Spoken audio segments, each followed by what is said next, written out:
Mr. President, on Monday in my office in Chicago, I met a woman and her daughter.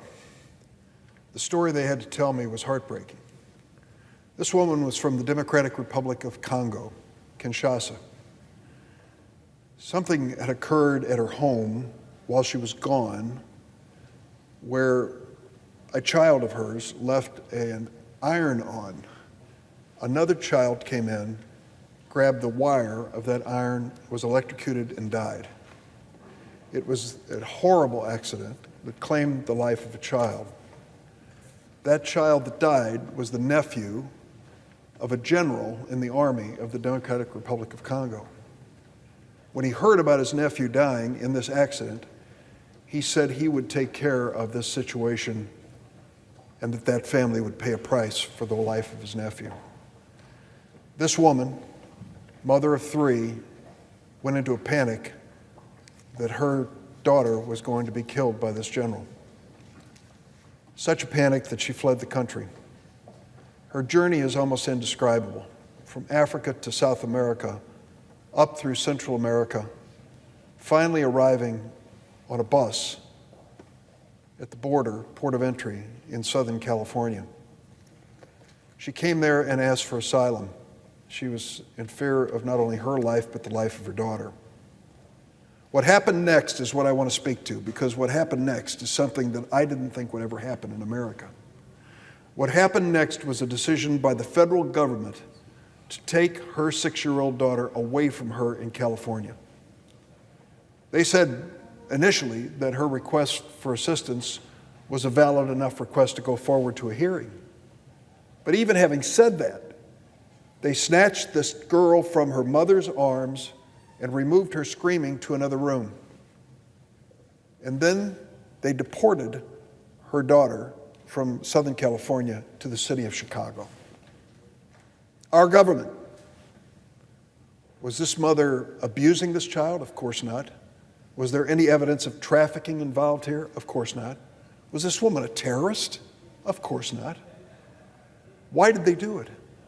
When I heard about it, I called the head of the Department of Homeland Security, Secretary Nielsen, and said, why would you remove that child from that mother's arms and transport her 2,000 miles away? Oh, I'll look into that. That's not our policy. We're not, we don't do that. Well, historically, our government didn't do it.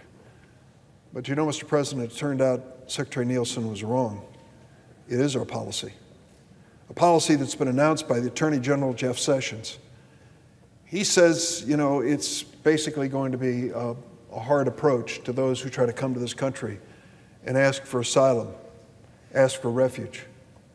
So in the first 2 weeks of the month of May, with this new Jeff Sessions policies, Attorney General Sessions policy, over 638 children were removed from their mothers, taken to separate places. Can you imagine the trauma on that child, let alone the mother? The American Academy of Pediatrics tells us you don't do that to children without leaving some scar, some problem.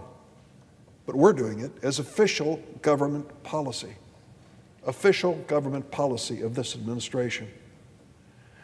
Well, I met with the mother and her child. What happened to the mother after the child was removed is just a succession of horror stories. The mother was called in for a hearing while the child is sitting in Chicago. The mother has no attorney. She's not represented. She speaks limited English. She went through a hearing where they denied her request for refuge and asylum. They then said she could appeal the ruling if she wished. She said, how long would that take? And they said 3 to 6 months. She said, I could not stand to be separated from my daughter for 3 to 6 months. I waive all of my rights. I'm finished. I'm finished with this effort. Well, she was released, the mother was, on another appeal, I might add, by the ACLU. She was reunited with her daughter, and I happened to see them both in my office in Chicago.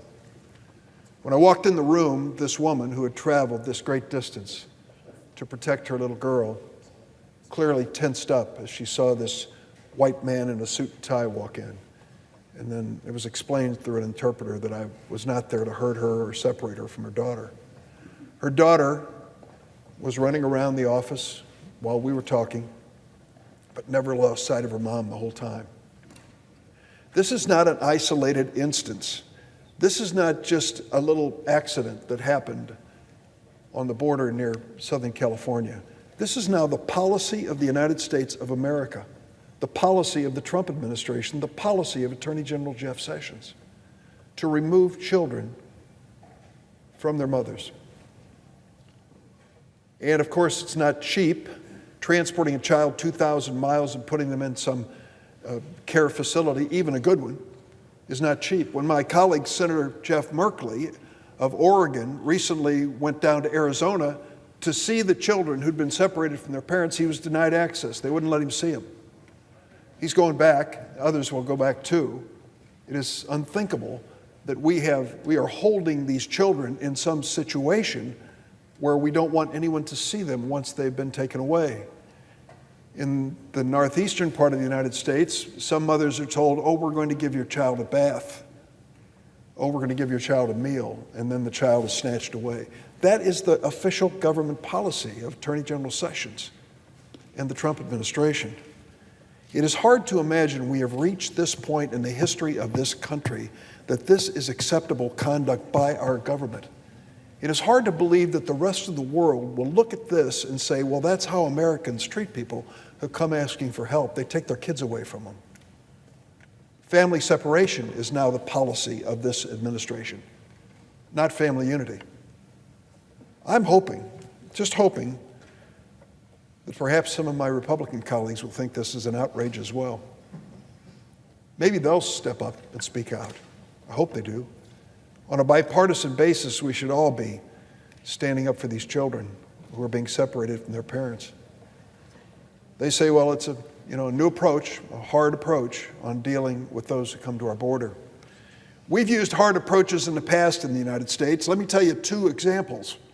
There was a hard approach that was used in this chamber in the United States Senate in the 1940s during World War II. Senator Bob Wagner of New York came to the floor and said, I want to give permission for 10,000 Jewish children who are currently in England, safe away from Nazism and Hitler in Europe. These 10,000 children, I want to give them permission to come to the United States. He called it for a vote in this chamber and he lost. It was defeated. The notion of allowing 10,000 children, Jewish children, to come here for safety was defeated on the floor of the Senate. The same thing happened during that period of time when a boat, the SS St. Louis, a ship, came over from Germany with 900 Jewish people who heard about the Holocaust and feared it and wanted refuge in the United States, and they were turned away and forced to return to Europe, where several hundred died in the Holocaust. Those are specific examples of things that happened here in this town by this government in one of the most embarrassing chapters in our nation's history. That was the time when we were also taking Japanese Americans, and interning them in camps, despite no evidence of sabotage, treason, or wrongdoing. After that war, America reflected on those incidents that I've just described to you and said, we're going to be a different nation from this point forward. After World War II, the United States said we are going to set an example where we are a caring, compassionate nation that is there to help when people are in desperate circumstances. Mr. President, we did it over and over again. Look at the Cuban American population in the United States. Look at 3 of my Senate colleagues who are Cuban Americans and tell me that accepting refugees from Cuba was a bad idea for the United States. Of course it was not a bad idea. It was the right thing to do for those who wanted to escape the early days of the Castro regime. Take a look at those who came over after the Vietnam War, many of whom had risked their lives to fight on our side in that war and asked for refuge in the United States, and we gave it to them. Tell me that was a mistake. We know it wasn't. Tell me that our decision to open up the United States of America to Jews living in the Soviet Union who faced oppression was a mistake. I don't think so. I think it was the right thing to do. The things I have just described to you, the Cubans, the Vietnamese, the Soviet Jews, define who we are.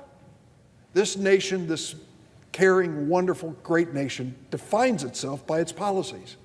Now look at this policy of family separation. Look at this policy of removing children from the arms of a mother with no suspicion that there's any wrongdoing whatsoever. And tell me that's consistent with who we are in America. That's what we face, this family separation policy. I'm joining with Senator Feinstein, several other of my colleagues, to prohibit this new policy. We don't have a single Republican co-sponsor yet. I hope we do. I hope there's one Republican senator who'll step up and say this is wrong. We can enforce our laws, but let's not do them by tearing children out of the arms of their parents and their mothers, because that's sadly what's happening now. This family separation policy of this administration, sadly, is not only not right, it's not American.